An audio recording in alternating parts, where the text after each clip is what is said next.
Allez, donc on passe aux suites récurrentes, plus précisément, comme je vous avais dit, on va regarder cet exercice difficile qui est U0 égale 1, et pour tout x appartenant, non, pour tout n appartenant à n, un plus 1 égale 1 plus 1 sur un. C'est ça? C'est 1 sur 1. 1 plus 1 sur 1. Quel exercice, dans mon souvenir, c'est ça?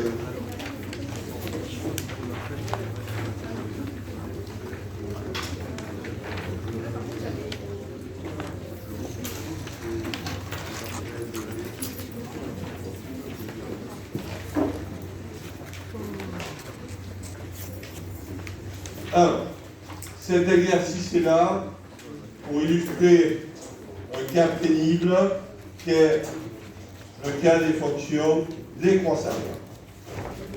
On avait réfléchi à la théorie sous-jacente et on avait compris que dans le cas des fonctions décroissantes, il fallait découpler les termes pairs, les termes d'indices pairs et les termes d'indices impairs.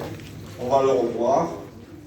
Donc je traite cet exercice et puis à la suite, avant de continuer, la théorie, on fera un autre exercice.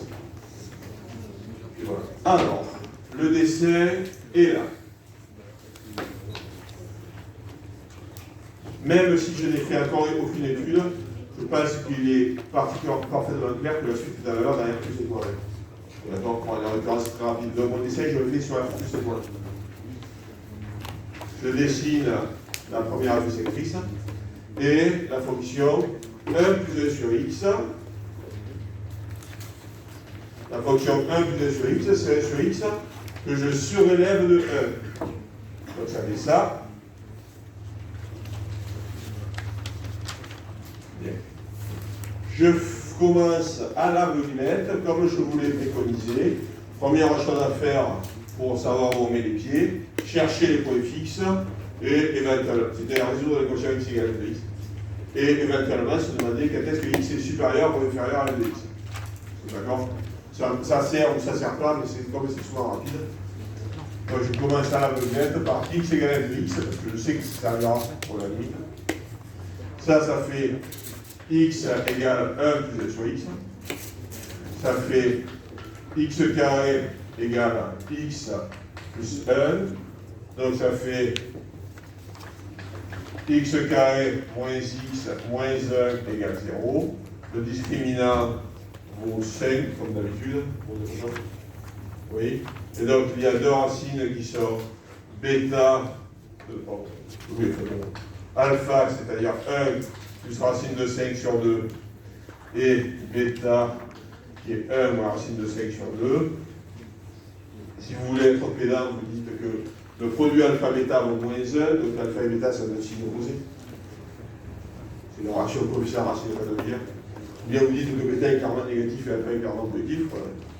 Et donc vous avez alpha qui est sur mon dessin, et bêta qui va être à gauche du dessin. On ne voit pas dans cet exercice. Par ailleurs, si vous voulez résoudre l'inéquation x, quand est-ce que f de x est plus grand que x? Bon, quand est-ce que f de x est plus grand que x? Je fais les calculs pour vous montrer une bêtise. Et sincèrement, à ce stade, vous dites que c'est vrai entre 0 et alpha, et je pense que tout le monde vous en fera grâce à la suite. Sauf si bien sûr, vous vous arrêtez là. Si vous arrêtez là, vous demanderez d'être plus précis. Et si vous arrivez à continuer l'exercice, vous êtes d'accord? C'est supérieur à x entre 0 et alpha. Ok? C'est bon. Alors, je fais les calculs, quand même, pour confirmer. C'est équivalent à 1 plus 1 sur x supérieur à x, qui est équivalent à x plus 1 supérieur à x carré, qui est donc équivalent à un autre trinôme qui est négatif, x carré moins x moins 1. C'est un trinôme qui tourne sa concavité vers le haut, donc il est négatif entre les racines, c'est-à-dire entre bêta et alpha. Catastrophe. Catastrophe, c'est pas ce que j'ai trouvé sur le dessin. Qu'est-ce qui se passe? Pas ce que j'ai trouvé sur le dessin. Là, on est en dessous. À gauche de bêta, on est en dessous.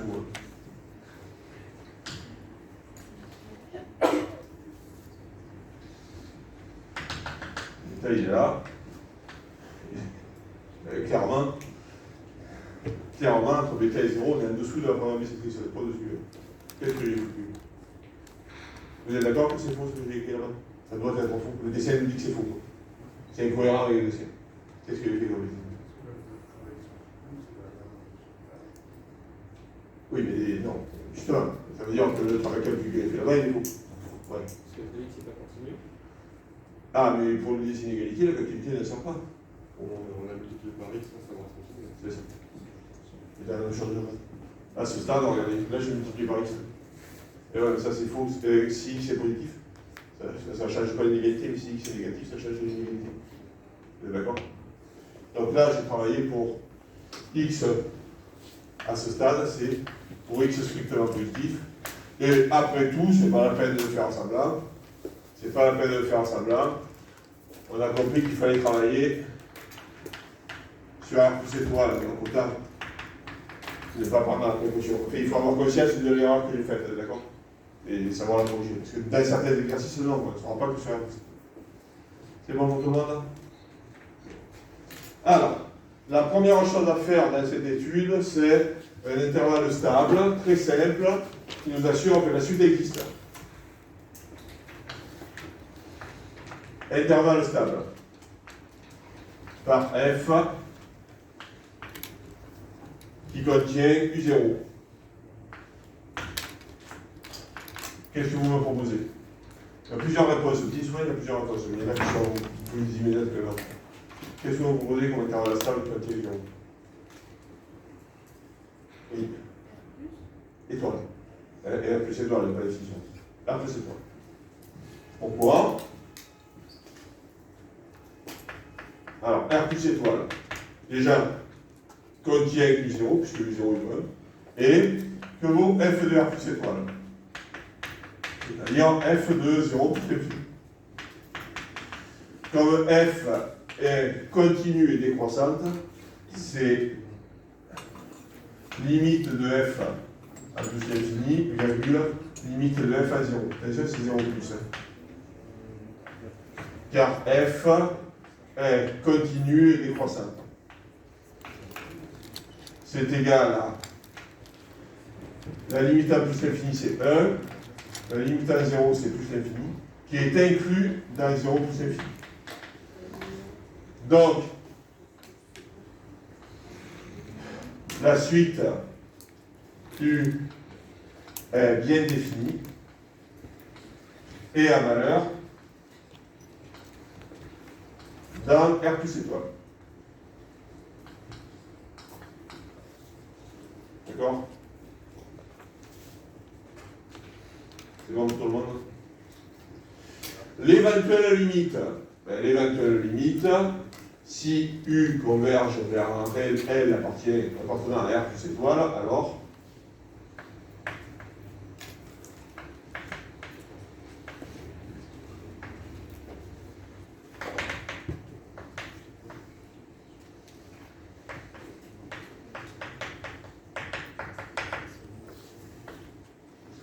UN plus 1 tend vers L, 1 plus 1 sur UN tend vers 1 sur L, 1 plus 1 sur L, par unicité de la limite.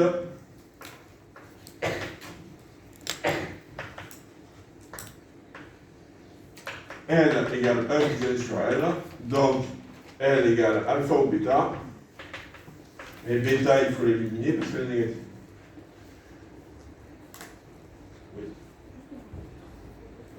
J'ai pas compris. Je crois que 1 plus l'infini marche. Je crois que 1 plus l'infini marche, puisque l'image de 1 plus l'infini, c'est inclus dans 1 plus l'infini. Il me semble. Regardez. Si vous mettez 1 plus l'infini, ça contient U0. Fermé. Ça contient U0, puisque U0 est U0 plus, c'est malade. Et l'image de 1 plus l'infini, c'est la limite de f en 1 ici. La limite de f en 1, c'est. Ah non, ça marche pas. Là, c'est l'axe. C'est la limite de f à e, c'est-à-dire f de e, c'est-à-dire 2, 3 demi. Ça fait 1, 3 demi qui vient inclus dans 1 plus infiniment chose.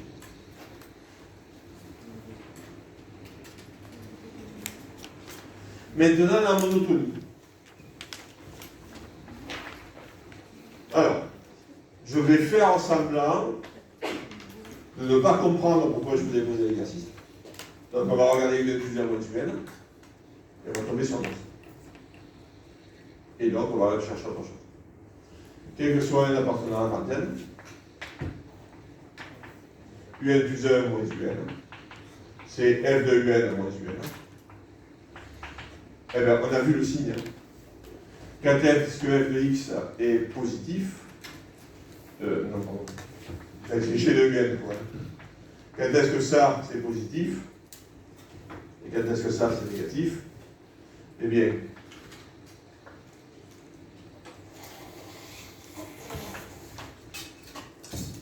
le cas, c'est positif si un est plus grand que alpha, ou négatif si un est plus petit que alpha. Et alors, il ne faut pas que je me trompe. Non, regardez le signe de f de x moins x. Quand est-ce que f de x moins x est positif? Quand x est plus petit que alpha. Donc ça, c'est positif si un est plus petit que alpha. Et c'est négatif si un est plus grand que alpha. Nous sommes d'accord? Je ne sais pas compris. Et alors, le problème est le suivant. À ce stade, je ne sais pas si un est plus grand ou plus petit que alpha. Plus précisément, de manière générale, on peut se dire que certaines un sont plus grandes que alpha, certaines un sont plus petites que alpha. Si tous les un sont plus petits que alpha, alors la suite sera constante. Si tous les un sont plus grands que alpha, alors la suite sera décroissante. Mais si par malheur, certaines un sont plus grandes et certaines un sont plus petites que alpha, alors la suite n'aura pas de monotonie. Nous sommes d'accord? Pour que la suite soit monotone, il faudrait qu'on soit dans un seul cas. Pour tout elle. C'est d'accord ou c'est pas d'accord? Pour que la suite soit monotone, il faut que cette égalité soit toujours du même signe. Et donc, par exemple, pour se fixer une idée, pour que la suite soit croissante, il faudrait que cette égalité soit toujours positive. Donc il faudrait prouver que les un soient toujours plus petits que alpha. Regardons si c'est le cas. Eh bien non, il est très facile de voir que ce n'est pas le cas, puisque alors, 1, on en avait parlé, il est là, il est plus petit qu'alpha. Du reste, alpha c'est 1 plus racine de 5 sur 2, racine de 5 c'est 2 des plumes, donc alpha c'est à peu près 3,5. Donc voici U0. Eh bien, très facilement, U0 est plus petit qu'alpha. U1 qui vaut 3,5, donc c'est 1 plus 1 sur 2, c'est plus grand qu'alpha. U2 qui vaut 1 plus 1,5, 3,5, c'est plus petit qu'alpha. U3, bon, bref, certaines un sont inférieures à alpha, d'autres sont supérieures à alpha. Le dessin le confirme du reste, hein. Ça c'est U1, c'est-à-dire plus 0.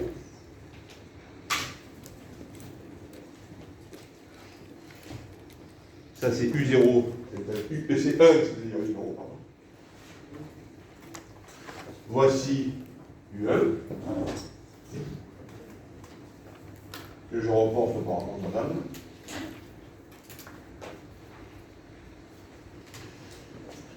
Voici U2, que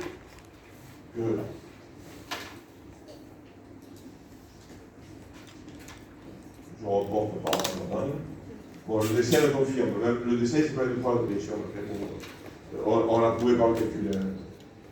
Le dessin confirme bien que les humains font les celui-là. Il y en a certains qui sont là, il y en a certains qui sont après. Donc, c'est pas la peine que je m'en faire.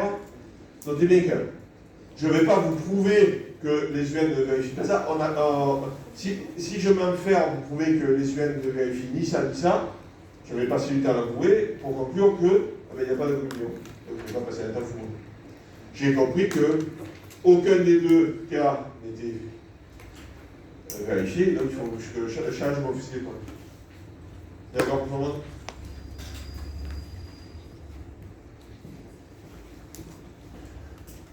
il est faux, je vous écris juste, il est faux de dire les propositions suivantes sont fausses.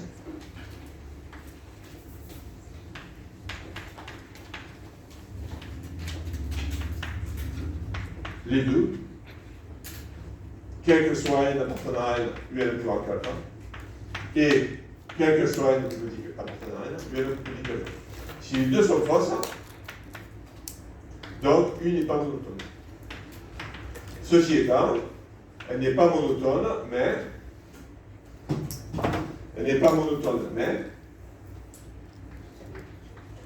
c'est là que je vais avoir besoin de dégainer des choses plus compliquées qu'on a mises au jour mardi. Cependant, f étant décroissante, j'ai déjà prouvé quelque chose. F étant décroissante, on a prouvé mardi que les termes pairs avaient une monotonie et que les termes impairs avaient une autre monotonie.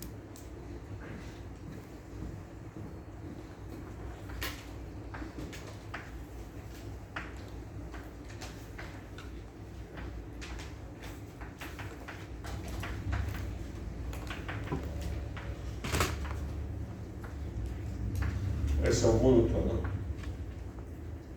Deux monotonies inversives.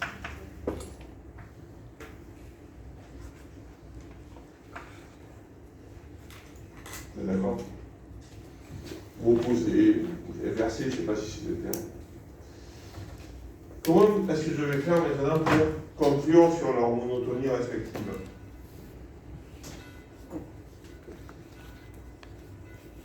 Comment faisais-je pour conclure sur leur monotonie respective? Oui.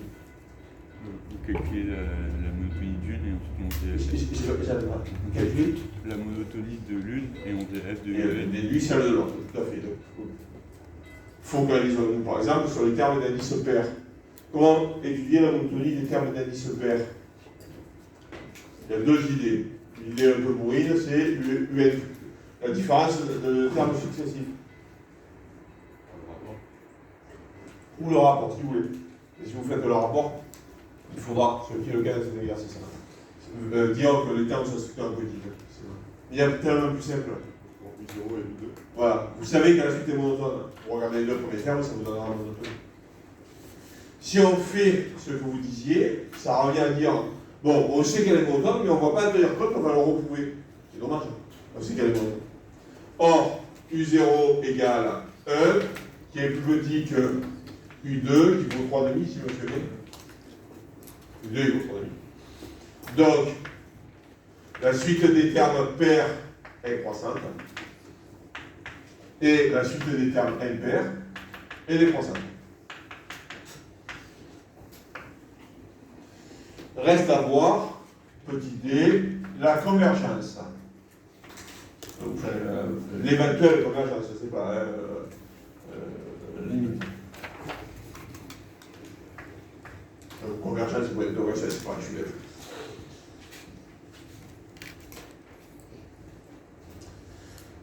Alors, sur le dessin, on doit voir que. Regardez, sur le dessin, j'avais dessiné que deux termes quasiment suffisants. Vous voyez pas ce qui se passe. On sait que la suite des termes est croissante. Voilà, ça a l'air de converger vers alpha. Vous êtes d'accord? Ça a l'air de converger vers alpha. Alors, je vous propose de nous focaliser sur les termes pairs. Et après, on dira un mot et on en viendra au terme impair. Ok?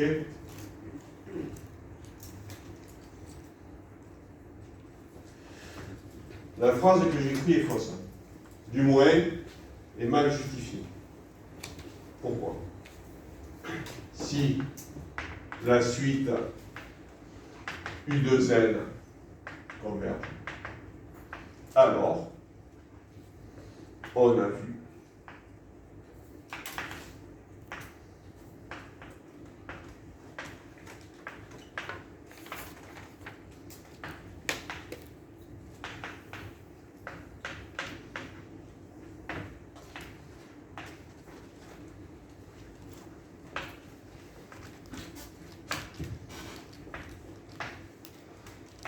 la phrase que je vous écris à jour est fausse. Pourquoi?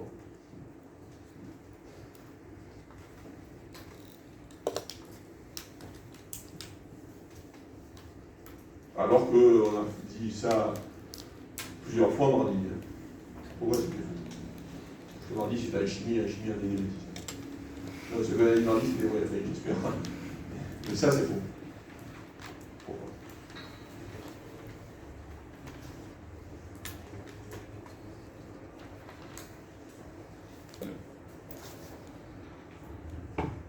Dans le cas où les deux points fixes seraient dans l'ensemble de définition, bah, ça ne pouvait pas converger vers deux points différents. Oui, non, mais si vous voulez, on n'est pas dans ce cas. Non, si. Non, ça, de toute manière, ce que vous dites ne marche pas. Je dis bien que si elles convergent, c'est vers alpha ou bêta. Et puis, vous avez raison, il y a une seule limite, et donc ça veut dire qu'il y a un des deux qu'il faut arriver à éliminer. Là, je ne suis pas en train de dire la suite converge vers alpha. Je dis si elles convergent, c'est vers alpha. C'est pas pareil. Je dis d'une autre manière, je sais qu'elle est constante, on va prouver qu'elle est majorée, bien sûr, mais donc, ben, oui. Pas converger vers bêta parce qu'on est dans R plus étoile. Mais t'as les 4 possibles quand c'est R plus étoile, donc c'est nécessairement vers alpha. C'est pas sûr, est-ce que j'ai écrit? Alors, elle est où la finalité? La subtilité, c'est que ce qu'on a prouvé, c'est ça. Ça, c'est vrai. Mais c'est vrai parce que la suite U, elle vérifie ça. UN plus 1 égale F de UN. Donc si F converge, alors c'est vers un point fixe de F. Vous êtes d'accord? La suite U de Z, elle vérifie pas ça. La suite U de Z, elle vérifie ça. U de Z plus 1, c'est U de Z plus 2. C'est F de U de Z plus 1. C'est F de U de Z. C'est-à-dire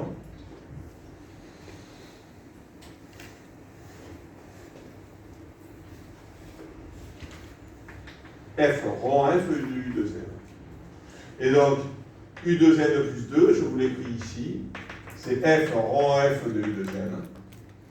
Si la suite des termes pairs convergent, ce n'est pas vers un point fixe de F, mais vers un point fixe de F rond F.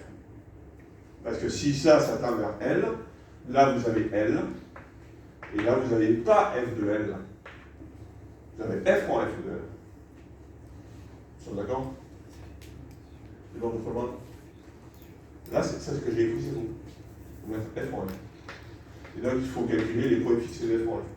Et pas les points fixes de F. En fait, les points fixes de F, le alpha, là, je ne vais pas pouvoir l'utiliser. Il faut calculer les points fixes de F rond F. Et donc ce que j'écris maintenant en jaune, ça devient point.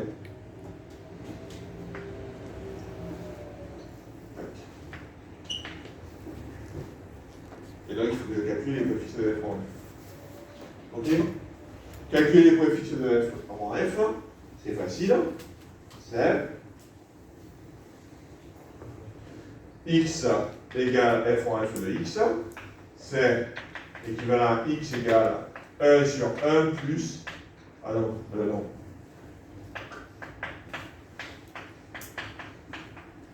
Vous êtes d'accord? C'est résoudre cette équation. Ok? C'est-à-dire, c'est résoudre cette équation.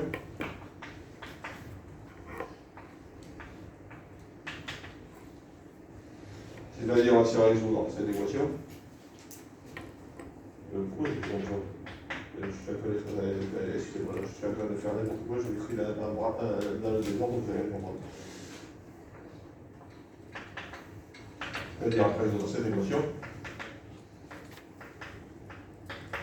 C'est-à-dire résoudre cette équation. C'est-à-dire résoudre cette équation. Et l'exo est sympa parce que c'est précisément la même équation de tout à l'heure. Et donc, en fait, il se trouve dans cet exercice, les points fixes de F rond F sont aussi alpha et bêta. Et donc, ce que j'ai écrit en jaune, ça devient vrai. Parce que l'exo est sympa, parce que c'est le même point fixe pour F et F rond F. Qu'est-ce que vous me proposez maintenant de faire pour conclure l'exercice? Un exercice long et difficile. Allez, on n'a pas fini pour ça là. On a dit qu'elle est croissante, Et on a dit que si elles convergent, c'est vers alpha. Parce que regardez, on va expliquer comme ça.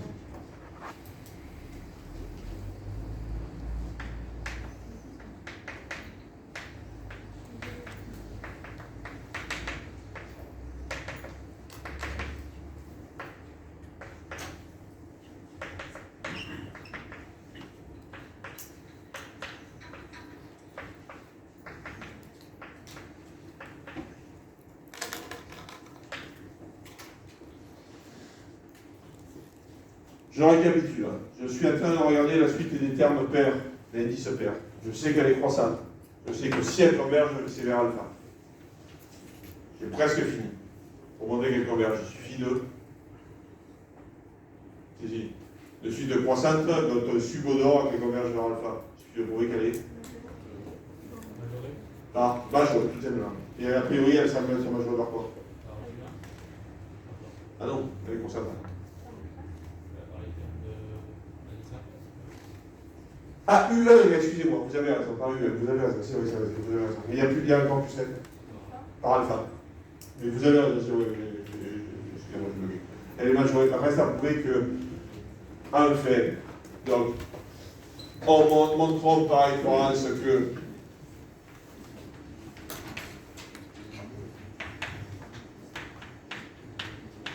quel que soit n appartenant à grand N, U2N est inférieur ou égal à alpha.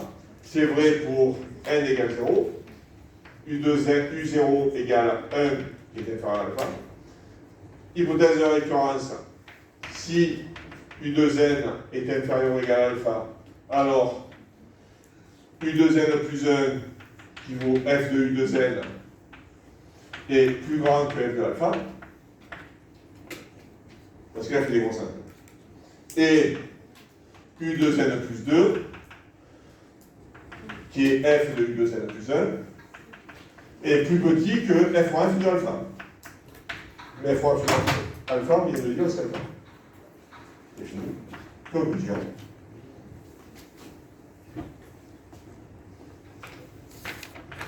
U2n est croissante et majorée, donc converge. On a prouvé en jaune que sa limite est alpha.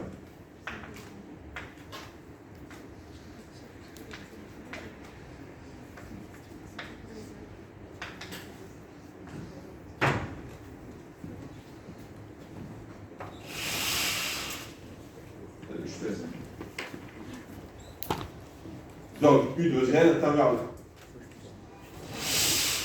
Oui. Juste pour la phrase jaune, on dit que U2N converge vers un fixe de f pour f. C'est ça. On ne peut pas dire à l'avance c'est alpha ou bêta, on peut le montrer avec l'expression. Oui, oui, bien sûr, c'est pour ça qu'on a. Qui est. Ah, mais c'est juste, c'est pas Ah non, dans notre exercice, non, non. Juste, enfin, il est quand même suffisamment long quand même. C'est-à-dire, c'est un exercice simple avec la fonction des constantes. Un exercice quelconque avec la fonction des constantes, franchement, c'est laborieux. C'est très laborieux. C'est pour ça que je vous avais donné à réfléchir en temps à l'avance, parce que je ne veux pas vous balancer tout ça de vous. Enfin, comment finir l'exercice? Que dire de U2N plus 1? On a dit que U2N plus 1 est décroissante. Et elle tend vers quoi? C'est quoi U2N plus 1 par rapport à U2N? Ah non, c'est pas l'inverse. Comment on passe de U2N à U2N plus 1? C'est f de U2N, on compose par f. Et donc U2N plus 1, elle converge vers f de alpha. Comme le dessin le montre. Il y a de alpha, c'est alpha. Et si dans cet exercice, les termes pairs montent vers alpha, les termes impairs descendent vers alpha. Et donc, les termes pairs et les termes impairs ont la même limite. On a prouvé en cours que donc U converge vers alpha.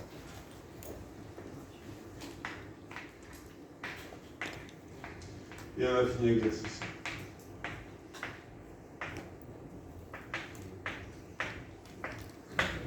Voilà. et un infini exercice.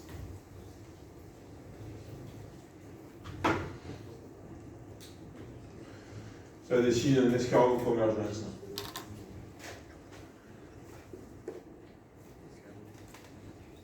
Les autres exercices, ça dessinera un escargot divergent.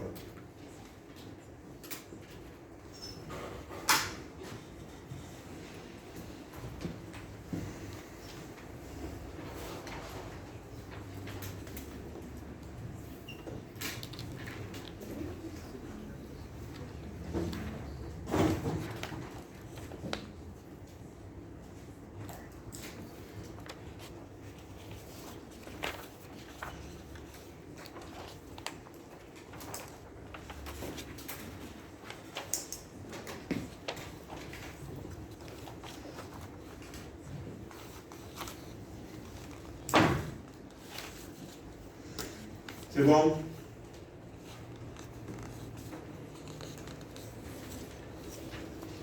Voilà. Allez, petit 6.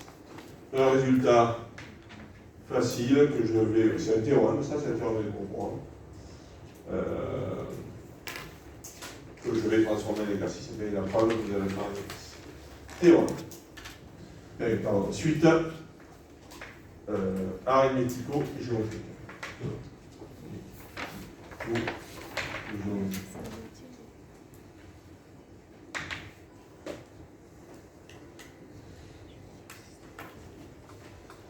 Alors, une suite arithmético-géométrique, c'est une suite de la forme, quel que soit un, un plus 1 égale a un plus b.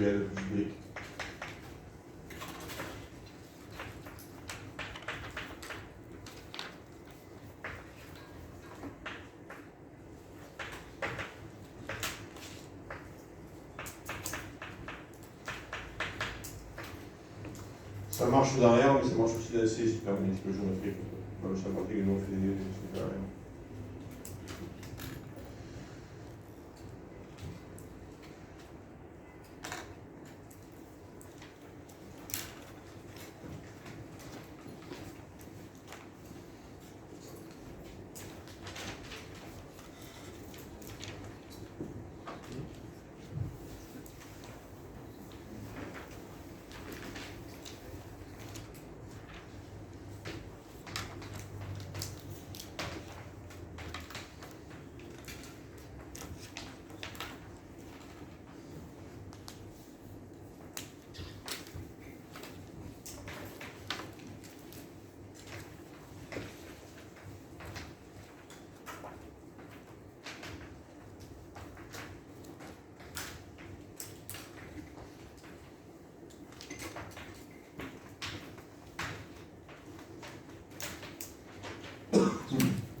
Voilà. Je commente et je vous laisse démontrer ce petit théorème. C'est pas bien méchant. En fait, dans les suites récurrentes, vous connaissez déjà depuis bien le lurette les suites géométriques et les suites arithmétiques. Alors, des suites récurrentes, il y en a plein de types. Au programme, on doit apprendre le troisième type, qui est le type arithmético-géométrique, que je suis certain, pas mal d'entre vous au départ quand on fait l'exercice. Vous m'avez déjà. C'est quoi une suite arithmético-géométrique? C'est un mélange entre géométrique et arithmétique. S'il n'y avait pas de B, ce serait géométrique. Si A, s'il n'y avait pas de A, ce serait une suite de Gaussian. Si A valait 1, ce serait une suite arithmétique. Mais quand vous êtes au-delà de c'est quand il y a un B non nul et un A différent de 1, ça s'appelle une suite arithmético-géométrique. Notez que le fait que B soit non nul, en fait, est mathématiquement inutile. Parce que si B vaut 0, la solution de cette équation, c'est 0. Et on est en train de dire que UN est géométrique. Ça peut la faire. Si UN plus 1 égale à A fois UN, oui, c'est géométrique. On a fait le plus belle lurette. Et ici, ce que je vous ai écrit, le B appartient à la étoile, l'étoile est pas indispensable. Ok. Bon. D'ailleurs, le A différent de 0 aussi n'est pas indispensable. Parce que si A vaut 0, c'est vraiment des cas un peu stupides. Allez, on va le faire. Allez, vous me démontrez ça, et vous en déduisez une formule générale pour UN. Allez, on travaille. C'est évidemment la généralisation de la question d'une des questions du DS précédent. C'est pour ça qu'à l'avenir, la question que j'ai rajoutée dans le DS précédent, elle y sera plus, puisque ce sera une suite, vous êtes censé savoir que c'est. D'accord? Allez, on travaille. C'est pas bien méchant, franchement, c'est pas bien méchant. Je vous le montre de deux manières. Tout d'abord, ce que je vous ai affirmé, il y a une unique point fixe. Il faut résoudre l'équation L égale, enfin, X égale AX plus B. Elle est évidemment équivalente à 1 moins AX égale B, qui est équivalent à X égale B sur 1 moins A, car A est différent de 1. Puis, il faut montrer que UN moins L est géométrique. Donc, je regarde UN plus 1 moins L en fonction de UN moins L. Alors, une remarque, certains parmi vous réfléchissent à ça. C'est pédagogiquement intéressant, mais mathématiquement, ça souffre d'un défaut. C'est que si vous faites ça, et que vous voulez montrer que c'est constant égal à, il faudrait commencer par prouver que les UN moins L sont non nuls. D'accord? Alors, c'est pédagogiquement intéressant, et en première, beaucoup d'entre vous ont étudié ça comme ça, parce que ça fait apparaître naturellement la simplification. Bon, mais mathématiquement, il y a un petit souci quand même. Bon. Hop, alors ça fait AUN plus B moins L. Alors, il y a deux manières de faire. Je vous fais d'abord de manière un peu non astucieuse, et après je vous fais la manière astucieuse. La manière non astucieuse, c'est vous faites apparaître en mani militari UN moins L. Et pour ce faire, vous avez un plus AL qui apparaît. Et puis, vous croisez les doigts pour que ce qui est là se simplifie. Ce qui, normalement, est le cas. Alors, ça fait plus L, c'est AB sur moins A, plus B moins B sur moins A, et ça vaut A facteur de UN moins L, plus sur A moins A, AB, plus A, moins A2 plus B, pardon. Moins AB, moins B, c'est bon, ça vous aime. D'accord? C'est une manière non astucieuse, en fait ça marche, c'est la priorité. C'est d'accord pour tout le monde? Voici une première manière. Mais il y a quand même une manière plus astucieuse et surtout qui tient bien compte du fait que L est un point fixe. Parce que là, c'est un peu miraculeux, quoi. Le L, le terme qui est à droite se simplifie, et pour comprendre pourquoi, ça marche. En fait, il y a une autre manière de faire, qui est plus astucieuse, c'est de dire ça. UN plus 1, c'est AUN plus B, certes. Mais L, quelle est sa raison d'être? Pourquoi est-il présent? Parce que L est égal à L plus B. C'est pour ça que on regarde ce L. C'est pas tant la valeur numérique de L qui m'intéresse, c'est le fait que ça vérifie que L est égal à L plus B. Et si vous faites ça, ça tombe tout rôti. Les B partent, les A se simplifient, les se factorisent. C'est beaucoup plus élégant. Et surtout, on voit d'où vient l'idée de chercher un point fixe. Alors que là, bon, ça marche, là, mais bon, rien, c'est quoi ça? Oui. Ça? Genre, c'est le bon valeur. Eh bien, je vais vous montrer qu'elle est géométrique de raison A. D'ailleurs, je vais vous montrer ça. Et je fais apparaître A facteur du N moins L, le reliquage, j'espère qu'il va être en je calcule le reliquage, il faut que vous zéro. Mais j'ai toujours compris le N, on remplace par D sur 1 moins 5. Eh bien, parce qu'il vaut B sur 1 moins A quand même. L, c'est le point fixe. Hein. Ok, j'ai compris. C'est la solution, d'accord? Et puis, à partir de cela, on sait qu'on a une suite géométrique, d'où on a vu en première que UN moins L est égal à A puissance N fois U0 moins L. Attention, hein, c'est pas A puissance N fois U0. Hein. C'est pas U0 UN qui est géométrique, c'est juste UN moins L. Donc, UN égale A puissance N U0 moins L plus L avec la valeur de L calculée à droite. Et puis voilà. Ok. Notez cependant que, certes, c'est suite à une géométrique comme le CV calculé précédemment, néanmoins, on peut quand même appliquer ce qui précède, c'est-à-dire que c'est UN plus 1 égale f de UN avec f de x égale à x plus b. Et dérouler toute la technique que je vous ai montrée auparavant. Et ça marche. Ok.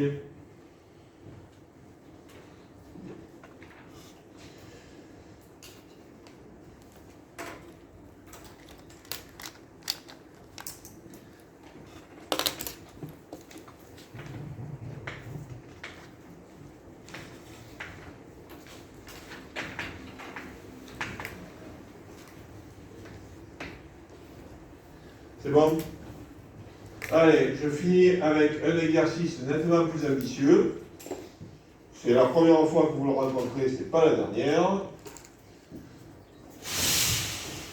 C'est la première fois que c'est pas la dernière parce qu'en plus c'est un exercice qui utilise une hypothèse qui, comme c'est la première fois que vous le rencontrez, ça va vous paraître un peu bizarre. Et ça fait une hypothèse, vous allez vous apercevoir que on considère une fonction qui vérifie cette inégalité avec k qui appartient à 0. Le nom de cette fonction, le nom de cette propriété, c'est, on dit que la fonction est contractante, bon, peu importe le nom. Elle dit quoi cette inégalité? Elle vous dit que l'écart entre f de x et f de y est maîtrisé par l'écart entre x et y. C'est-à-dire, cette inégalité, même si comprendre aujourd'hui à quoi ça sert, n'est pas le but, elle vous dit qu'on a ça.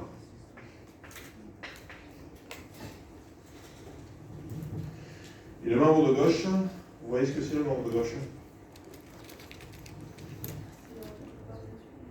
C'est un taux de variation, oui, si vous voulez.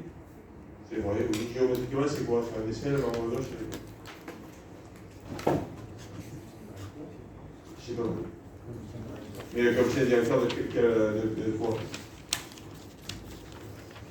Vous avez raison, c'est le coefficient directeur. Et de quoi?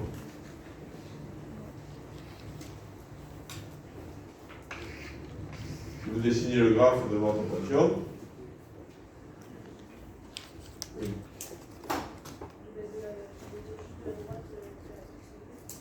Il passe par ces deux points. C'est la pente de cette droite, le coefficient directeur de cette droite. D'accord? Cette inégalité, elle vous dit juste que c'est droite, ça s'appelle les cordes, ces droites. Elle vous dit que les cordes sont de pente limitée entre k et k.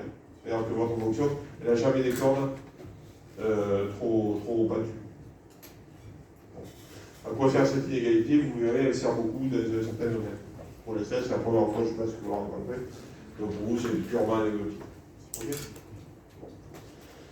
Donc je suppose que la fonction vérifie ça, et on considère une suite. Non, j'ai oublié peut-être ça. On suppose aussi qu'elle a un point fixe. Soit L appartenant à R tel que f de L égale L. C'est donc une fonction définie sur R pour simplifier. Et on considère la suite soit U vérifiable. Alors U0 égale, ben, ma foi, on ne donne pas de valeur numérique, c'est un exercice purement théorique. Et pour tout N appartenant à N, UN plus 1 égale f de UN. Et alors il faut montrer 3 points. Je ne vais pas recopier l'énoncé, il est au vidéoprojecteur. Montrer que le point fixe L est unique. Puis montrer une certaine inégalité que vérifie la suite UN. Et enfin, montrer que la suite U converge vers L et obtenir une valeur approchée de L à 10-5 points. Pour le coup de la valeur approchée, ça va être un peu gênant parce qu'on n'a pas de valeur numérique. Alors, c'est un exercice standard. Je vais vous le traiter. Montrer que f a bien un unique point fixe. Comment on fait donc? Oui. Je sais pas comment. Je sais pas comment c'est. Voilà, suppose qu'il y en a un autre et un pour qui sont égaux. Soit L.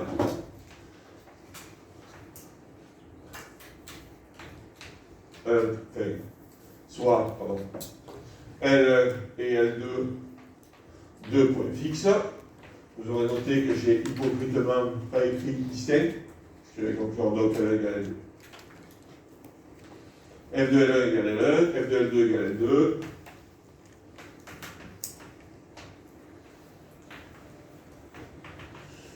Donc, bon, dans ces trois hypothèses, qu'est-ce qui va me permettre de donner quelque chose sur le point fixe? Le deuxième point, il vous dit qu'il existe. Je ne parle pas d'unicité. Le deuxième point, vous pouvez le mettre en clair. Le premier point, le troisième point, excusez-moi, il permet de dire quelque chose sur les points fixes, mais ça va être de longue haleine. Le troisième point, il va vous permettre de dire autre chose sur les points fixes. Ça va être une éventuelle.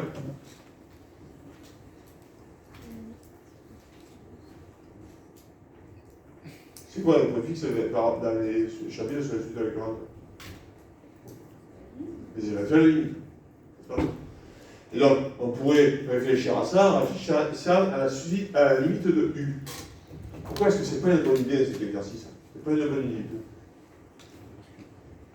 On ne connaît pas F. On ne connaît pas F, oui, vous êtes en train de dire que réfléchir à la limite de U, ça va être un peu de boulot. Et vous avez raison, mais il y a une raison non mathématique beaucoup plus claire que vous devez comprendre. L'existence à la limite, mais c'est ça. C'est ça qu'il va y avoir du boulot. Non, mais il y a quelque chose de plus clair, plus cash. Il y a du boulot, mais bon, on est là pour travailler. Il y a un truc plus cash. C'est que l'existence à la limite, c'est la troisième question. Si vous lisez l'énoncé, que vous voyez que l'existence à la limite, c'est la troisième question, ben c'est qu'on ne va pas faire l'existence à la limite de la première. D'accord? Et que l'existence à la limite, ça va être une conséquence de ce qu'il y a là. Donc, réfléchir d'emblée à la limite de la suite U, c'est très mal comprendre dans l'énoncé. Qui vous dit, en dernier recours, ah ben finalement, on va montrer quelque chose de convient. Ok? C'est pas une notion mathématique, hein, mais c'est une manière de lire un énoncé. C'est d'accord? Donc, il ne nous reste que cette inégalité, et bien regardons. Valeur absolue de f de L1 moins valeur absolue de f de L2 est inférieur à K fois valeur absolue de L1 moins L2. Mais oui, mais c'est des points fixes. Donc L1 moins L2 est inférieur ou égal à K L1 moins L2, avec K qui est un élément de 0,1 ouvert. Hein. Ben ça, c'est impossible si L1 est différent de L2. Vous avez un nombre qui est strictement inférieur à L1. C'est impossible si L1 est différent de L2. Impossible si L1 est différent de L2. Conclusion. L1 égale L2. C'est d'accord pour tout le monde?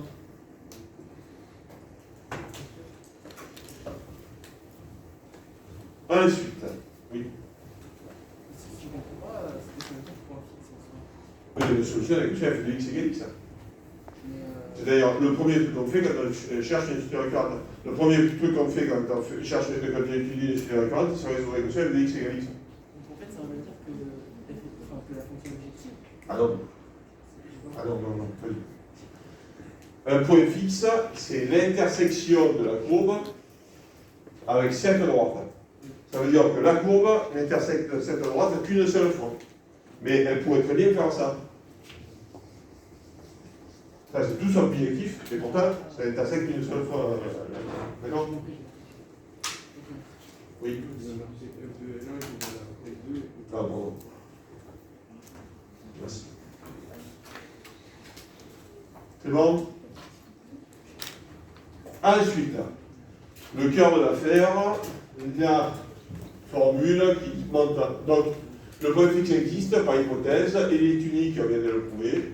Il faut maintenant montrer que pour tout n appartenant à grand n, un moins L est inférieur à k puissance n, u0 moins L. La dernière fois, c'est des suites récurrentes, je le fais par récurrence. Pour n égale 0, c'est immédiat.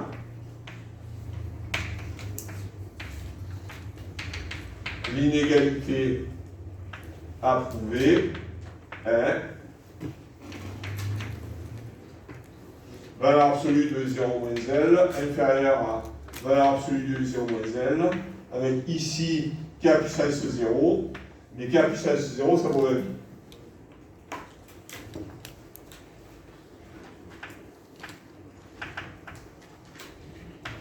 K puissance 0 valent 1, il faut trouver une égalité qui est vraie. Bon. Égalité.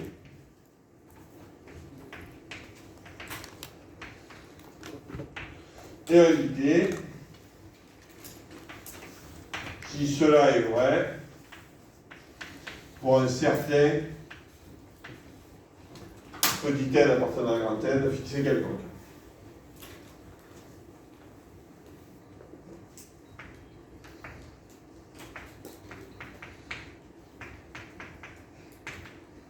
Alors, on regarde un plus 1 moins L. Ça vaut f de un moins L. Et qu'est-ce qui va faire marcher les choses maintenant pour arriver à prouver que c'est inférieur ou égal à k puissance n plus 1 facteur de u0 moins L. Qu'est-ce qui va faire marcher les choses? Vous avez ça. Voilà, bon, il faut utiliser les hypothèses. Qu'est-ce qu'on va utiliser pour utiliser ces hypothèses? On utilise que L égale F de L. De sorte que ça, c'est pareil que ça. Parce que L est égal à F de L. D'accord? Et si L est égal à F de L, on se retrouve avec l'inégalité concernée par l'hypothèse, c'est inférieur à K facteur de UN moins L. Or, UN moins L est inférieur à K puissance n U0 moins L.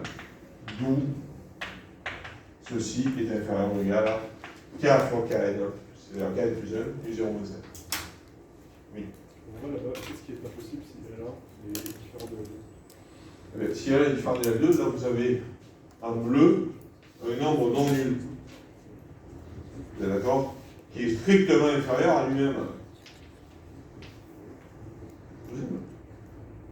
Quel est inférieur à 1? C'est 1. Donc ça, c'est strictement inférieur à ce nombre. Le nombre qui est strictement inférieur à 1. En fait, petit c, nous avons une inégalité qui est, pour tout n appartenant à grand n, UN moins L est inférieur à K puissance n plus 0 moins L. Avec K qui appartient à 0 1.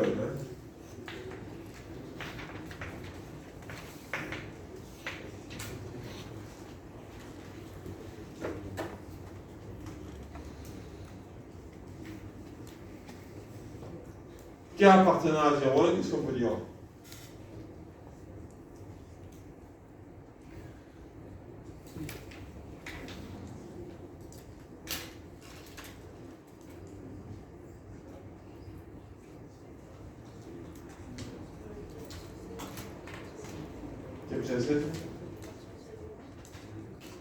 Oui, il appartient à 0, oui, mais on est en train de regarder. La question, c'est est-il y a la limite de U? K puissance n est inférieur à 0. Donc le membre de droite, qui est là, tend vers 0, parce que n tend vers l'infini. Car K appartient à 0. Et donc, par le théorème des gendarmes, inversé aux valeurs absolues, UN moins L tend vers 0. Et donc, UN tend vers 0. Par le théorème des gendarmes.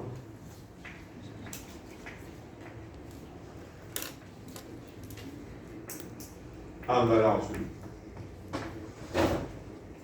UN moins L tend vers 0, c'est-à-dire UN tend vers L.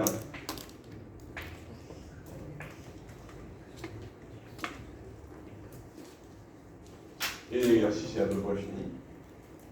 Il y a juste une question subsidiaire de comment obtenir une valeur couchée de L à 10-5 près.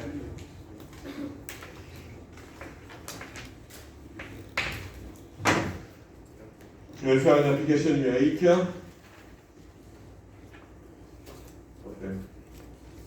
Je vais faire une application numérique avec des valeurs numériques pour se fixer l'idée, parce que là, j'ai posé la question de manière théorique. On va faire une application numérique avec k égale 1 dixième, et L égale, la racine de 2, puisque je crois que. Ouais. C'est pas exactement ce que j'ai écrit sur vidéo pour éclairer, je rajoute des petits trucs pour rendre les choses un peu plus simples.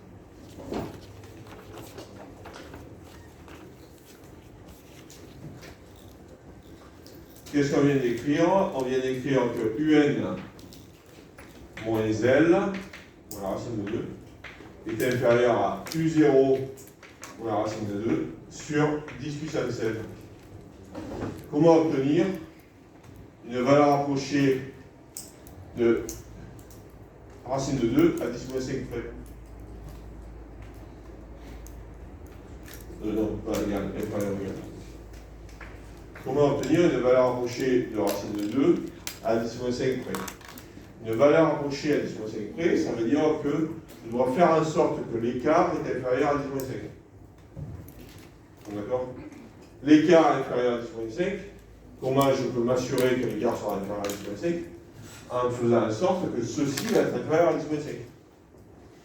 Comment faire en sorte que ceci est inférieur à 10 moins 5? Il y a plusieurs manières. Mais oui, mais ça n'est pas de zéro aussi. Regardez, ce qu'on a fait jusqu'à présent, c'est pour n'importe quel U0. Donc le U0, on peut le choisir. UN moins racine de 2 inférieur à 10.5 pour, par exemple, le choix n égale 5 et U0 égale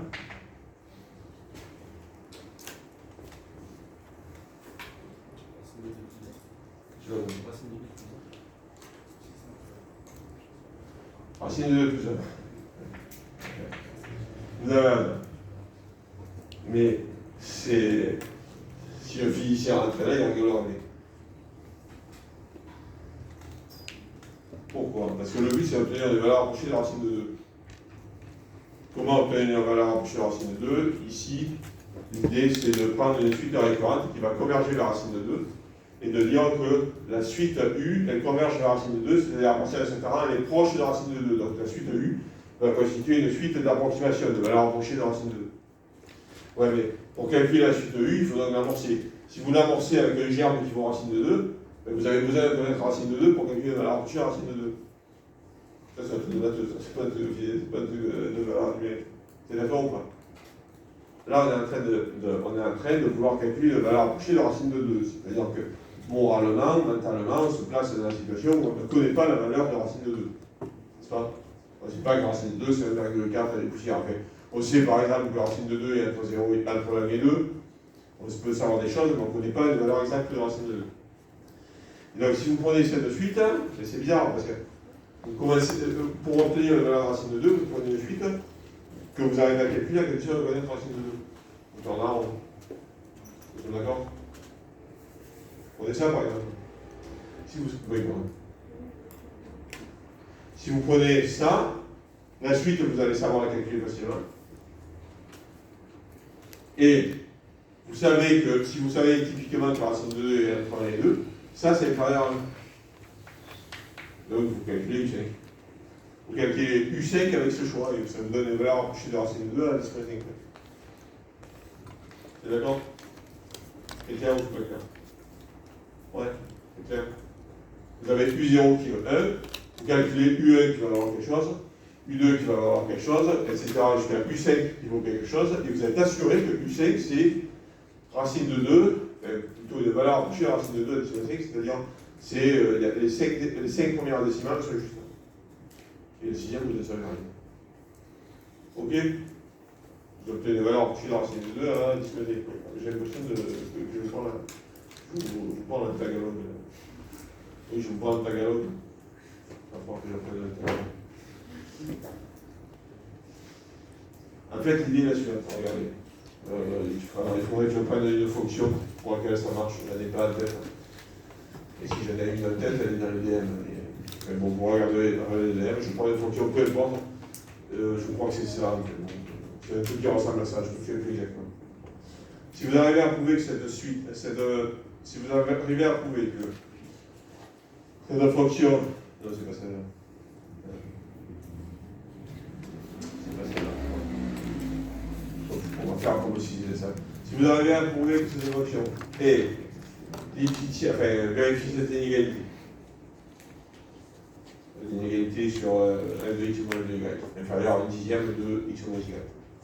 Et que vous arrivez à prouver que racine de 2 est le seul point fixe, alors vous calculez U0 qui vaut 1. Vous calculez U1 qui va valoir 2. Vous calculez U3 qui va valoir 3,5. Vous calculez U4 qui va valoir je ne sais pas quoi. Vous calculez U5 qui va valoir je ne sais pas quoi. Et vous êtes assuré que U5 c'est racine de 2 avec 5 décimales justes. C'est-à-dire vous êtes assuré que ça c'est la valeur approchée de racine de 2. À 5 décimales justes. Donc d'accord? Là c'est plus clair. Alors c'est pas cette fonction, mais je me souviens plus peut-être laquelle. Ok? Il y a une racine. C'est bon? Voilà. Donc vous verrez ça dans le deuxième particulier. Allez, on fait le dernier point. Suite récurrente d'ordre 2.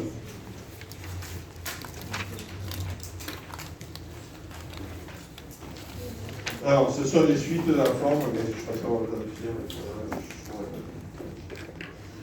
Ce sont des suites de cette forme.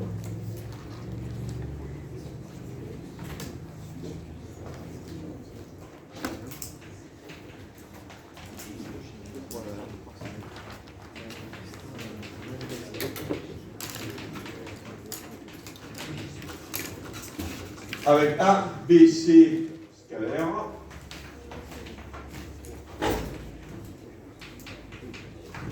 A, non.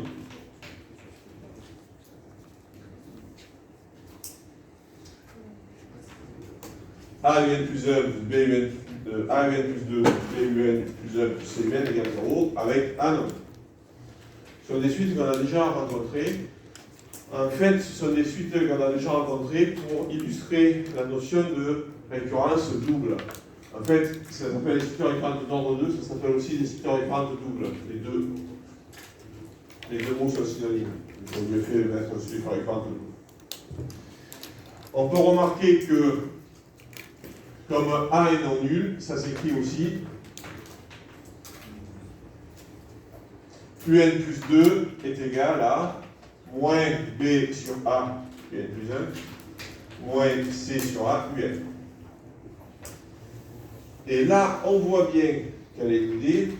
L'idée, c'est que on calcule non pas UN plus 1 en fonction de UN, on calcule UN plus 2 en fonction de UN et UN plus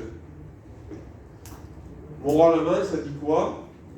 Moralement, ça dit que si vous voulez calculer tous les termes de cette suite, vous avez besoin d'initialiser la suite, non pas seulement avec U0, mais avec U0 et UN. Pour calculer tous les termes de la suite, vous avez besoin de calculer, de connaître U0 et UN. Par exemple, vous prenez la suite de Fibonacci, et la suite suivante, quelle l'une des deux suites suivantes. U0 égale UN égale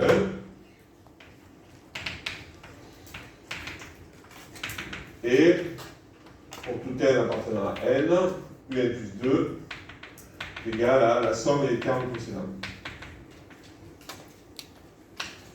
Eh bien, ça c'est le suite récurrente double que nous avons déjà rencontré en informatique notamment. Calculer ces termes, c'est 1, 2, 3, 5, 8, etc. Vous sommez les deux termes. C'est clair pour tout le monde? Eh bien, il se trouve qu'on a trois théorèmes qui ressemblent à s'y méprendre à ceux sur les suites, sur les fonctions. Pardon. Ils ressemblent à s'y méprendre à ceux sur les équations différentielles.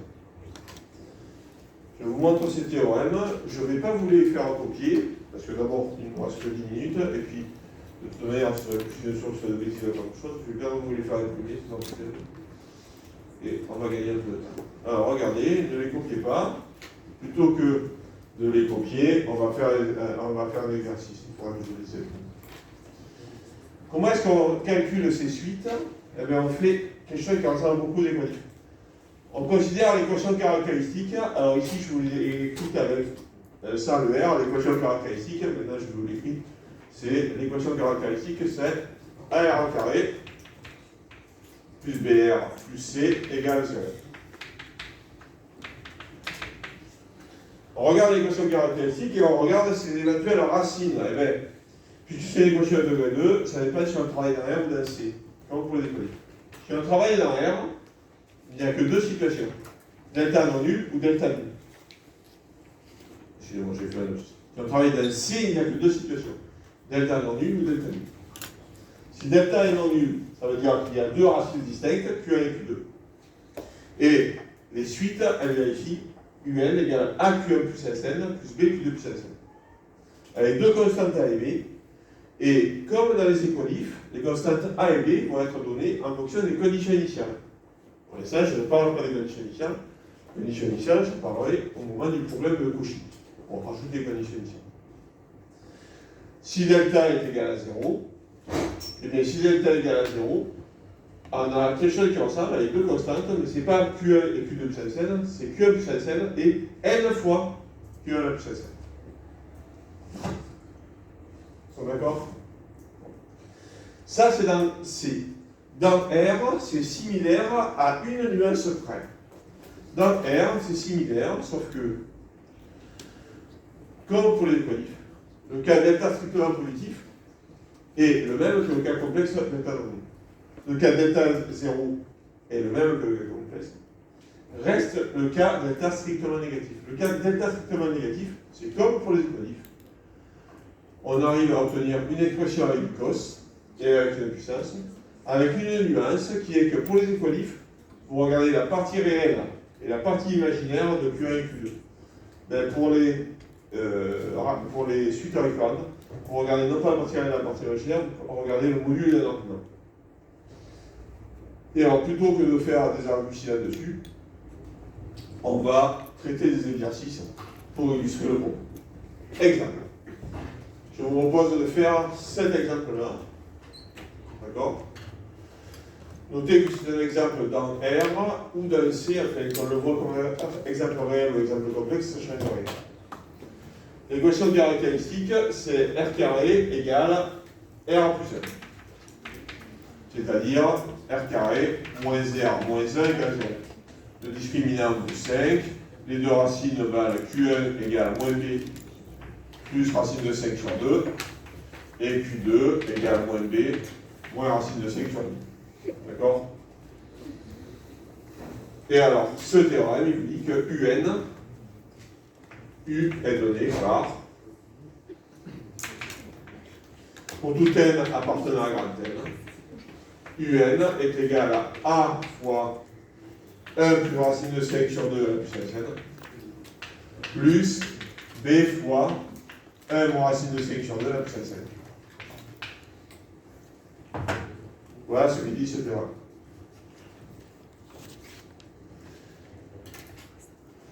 Et il ajoute, et j'ajoute plutôt, que A et B sont donnés par les conditions initiales.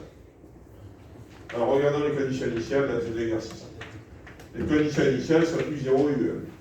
Ben, U0 c'est A plus B. Et U1 c'est A fois 1 plus racine de 5 sur 2.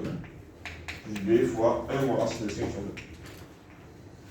C'est-à-dire les conditions initiales vous donnent bien les valeurs de la I de 2.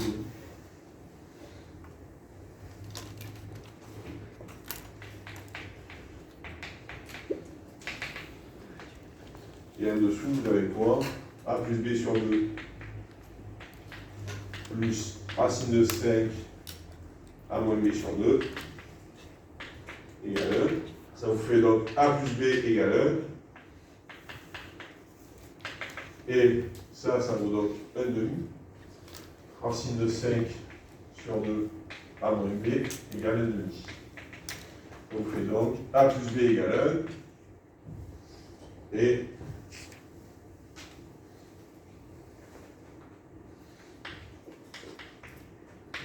A moins B égale 1 sur racine de 5, c'est-à-dire si vous préférez racine de 5 sur 2, sur 5 pardon.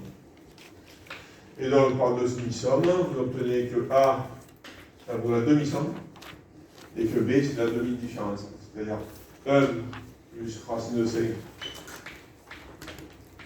sur 5 divisé par 2, c'est-à-dire 5 plus racine de 5 sur 10. Et B, c'est la demi-différence, 1 moins racine de 5 sur 5 sur 2, c'est-à-dire 5 moins racine de 5 sur 10. Ainsi, cette suite de Fibonacci, elle porte des valeurs assez étonnantes. C'est ça.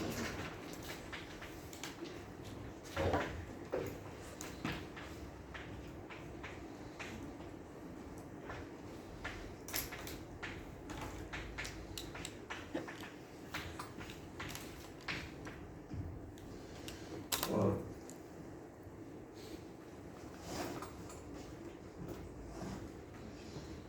Et j'ai été trop bavard, je ne peux pas me permettre.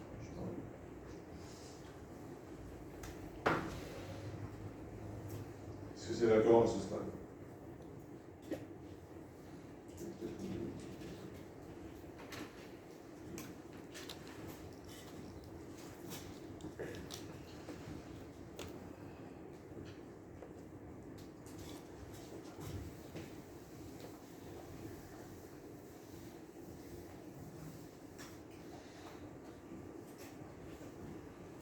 Ça, c'est le premier exemple. Autant qu'il y en a rien dans mardi. Je vous donne un deuxième exemple auquel on va réfléchir. Et mardi, je prendrai encore un quart d'heure pour vous parler de ça. Oui. Les conditions initiales, c'est U0 et U1. Ouais, c'est ça, c'est 0 et 1. Bon. Alors, je vous ai écrit un exercice à traiter pour mardi. Quelque chose qui ressemble, mais en fait, il y aura des valeurs assez différentes.